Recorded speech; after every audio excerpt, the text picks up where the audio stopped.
Itoophiyaan hojii dippiloomaasii milkaa'aa raawwatteetti jirti jedhame.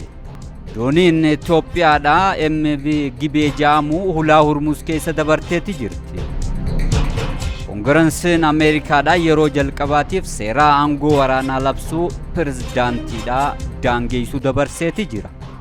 jalqabarra hordofaa turtan ijoo oduuti bakka jirtan maratti nageenya isin ga'u miidiyaa keessa waliif TV irraa oduu saatii kanaa isin himaa jiru an uudii muusaati kallattumaan gara bal'ina oduutti dabara. Itoophiyaan hojii dippiloomaasii milkaa'aa raawwatteetti jirti jedhameetti jira. Itoophiyaan sirna siyaasaatii fi dippiloomaasii ida'amuu hordofuudhaan rakkoolee gara injifannootti jijjiiruudhaan sadarkaa olaanaatti adeemsi dippiloomaasii Itoophiyaa ce'ee jiraachuun ibsameetti jira. Dippiloomaasiin biyyattiidha qabsoo jiraachuu irraa gara dorgommii ga'umsaa fi faayidaa waliinii kabachiisuutti tarkaanfatee ka jiru ta'uun isaa ibsameetti jira. Itoophiyaan miseensa BRICS ta'uun isiidha dandeettiin biyyattiin guddina dinagdeetii fi investimentii keessatti qabdu kan mirkaneessisi jedhameetti jira. Hojiiwwan dippiloomaasii baroota dabran kana keessa hojjetaman qofaan Itoophiyaan gama hojii dippiloomaasiitiin injifannoo olaanaa galmeessaa akka jirtu hubachuun ka danda'amu waggaa ta'u dhimma hidha haaromsaa irratti qajeelfama rakkoo Afrikaaf furmaata Afrikaa jedhuun dhiibbaa idil addunyaa injifachuudhaan hidhicha Itoophiyaan xumurtee ka jirtu yeroo ta'u waliigaltee hammattoo walta'iinsa laga Abbaay CFA hojii irra oolchuudhaanis ammoo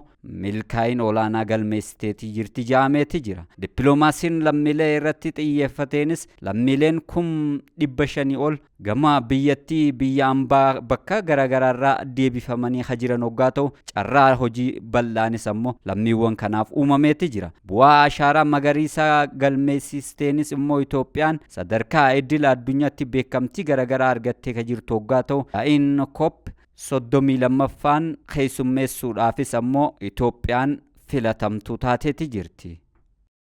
Dooniin Itoophiyaa MV Gibee jedhamtu hulaa Hormuz keessa dabarteetti jirti. Dooniin Itoophiyaa MV Gibee jedhamtu sababa waraana Ameerikaa fi Israa'el waloon ta'uudhaan Iraan irratti bananiin hulaa Hormuz keessatti ji'ootaaf danqamtee turte hulaa Hormuz keessa dabaruudhaan har'a gara Jibuutii imaluu eegaltee ka jirtu ta'uun ibsameetti jira. Dooniiwwan biyyoota garaagaraa baatiiwwaniif bakkicha turan keessaa tokko ka taate dooniin Gibeetuun meeshaalee fe'attee jirtu guutuu waliin gara buufata Jibuutiitti nagaan ammaan tan imalaa jiraachuu isii tajaajilli geejjiba galaanaa fi loojistikii Itoophiyaadhaa ibseetti jira. Agarsiiftuun mallattoo kabaja Itoophiyaa taate MV Gibeen bakkeewwan ga'umsa idil addunyaa 347 irratti dooniiwwan alaabaa Itoophiyaa mirmirsuudhaan socho'an keessaa doonii takkas jedhamteetti jirti. Yeroo ammaan tanaatis naannawa odola Oomaanitti kan argamtu yeroo ta'u dooniin MV Gibeen sababa waraana Ameerikaa fi Israa'el Iraan irratti bananiin ji'ootaaf hulaa Hormuz keessatti danqamte akkuma doonii biyyoota idil addunyaa garaagaraa kanaannicha turaniitti hulaa Hormuz keessa turuudhaaf dirqamtee turuunis ifoomeetti jira. Turtii dooniin MV Gibeen dooniin Itoophiyaadhaatuun turtii galaana warra Pershiyaa irratti ji'ootaaf taasisteenis nagaan meeshaa ifirraa qabdu hunda wajjin gama buufata doonii Jibuutitti imalaa ka jirtu ta'uunis ifoomeetti jira. Waxabajjii 28 halkan sa'aatii 2 irratti buufata Jibuutii ni geessi jedhamee kan eegamu wagguu ta'u MV Gibeen dhiibbaawwan naannoo hulaa Hormuz keessa ture dandamachuudhaan kabaja biyyoolessaa doonii mul'iftee jirtu jedhamuudhaanis dhaadheeffamaati jirti. Pirezidaantii Taayyee Asqasillaaseen muudama ambaasaadarota biyyoota 11 simataniiti jiru. Pirezidaantiin Federiidhaa Taayyee Asqasillaaseedhaa xalayaa muudama ambaasaadarota biyyoota 11 haaraa muudamanii masaraa mootummaa biyyoolessaatti simataniiti jiru. Ambaasaaddarri kunniin yeroo hojii isaanii Itoophiyaa keessatti tumsa gam daneessaatii fi hariiroo uummataa fi ummata jidduu jiru gara sadarkaa caalutti guddisuudhaaf kutannoon akka hojjetanis mirkaneessaniiti jiru. Ambaasaaddaroota xalayaa muudama isaanii dhiyeeffatan keessaa ambaasaaddarri Saawudii Arabiyaadhaa Abdallaa bin Hassan Al-Zayiraanii fi ambaasaddara aangoo guutuu Rippaabilika Koongoodhaa ambaasaddar Andiree Po akkasumas ammoo ambaasaddara aangoo guutuu Portugal George Pereira do Nascimentoodhaa fi ambaasaadara Nigeeriyaadhaa Nasir Aminoodhaa ambaasaadara aangoo guutuu Sri Lankaadhaa Nirmala Endumati Diaz Paranavitaanaadhaa fi ambaasaadara Malawiidhaa Kuyawulu Misiska warreen xalayaa muudama isaanii pirezidaantii Taayye Asqasillaaseetti kennatan keessaa akka ta'e ifoomee ka jiru hoggaa ta'u dabalataanis ambaasaadara Gaanaadhaa Makarios Akanbiyaanaab Akanbongii fi ambaasaadara aangoo guutuu Uraagaay Mario Angel Silva Kaasitro akkasumas ammoo ambaasaadara aangoo guutuu Slovakiyaadhaa Rasitislav Krizian ambaasaadara aangoo guutuu Madagascar Augusti Richard Parena akkasumas ammoo ambaasaadara Riippaabilika Uzbekistan Ashraf Xojayev xalayaa muudama isaanii pirezidaantichaaf dhiyeessaniitti jiru. Dubbimaan ministeera dhimma alaa ambaasaadar Nabiyaat Geetaachoodha ibsa dhimmicha irratti kennaniin pirezidaantii Taayye Asqasillaaseedha ambaasaadoroota kanaa wajjin turtii taasisaniin Itoophiyaan biyyoota kanaa wajjin hariiroo seenaa fi dippiloomaasii qabdu caalatti cimsuudhaaf kan hojjettu ta'uudhas ibsaniitti jiru. Ambaasaaddaroonni yeroo Itoophiyaa keessa turanitti hariiroo gamdaneessaa fi qunnamtii uummataa fi uummata biyyoota isaanii jidduu jiru gara sadarkaa olaanaatti guddisuudhaaf kutannoon akka hojjetan mirkaneessuu isaaniitis eeraniitti jiru. Lammiileen Itoophiyaa filannoo waliigalaa 7ffaa irratti dimookiraasii fi kutannoo qaban agarsiisaniitti jiru jedhame. Itoophiyaanonni filannoo waliigalaa 7ffaa milkaa'inaan geggeessuun dimookiraasii fi kutannoo qaban agarsiisaniitti jiru jedhan dura ta'an Koomishinii Gamtaa Afrikaadhaa Mahammud Ali Yusuf. Dura ta'an kun filannoo waliigalaa 7ffaa Itoophiyaa milkaa'inaan geggeessuudhaan uummataa fi mootummaan Itoophiyaatiif dinqisiifannaa qaban ibsaniitti jiru.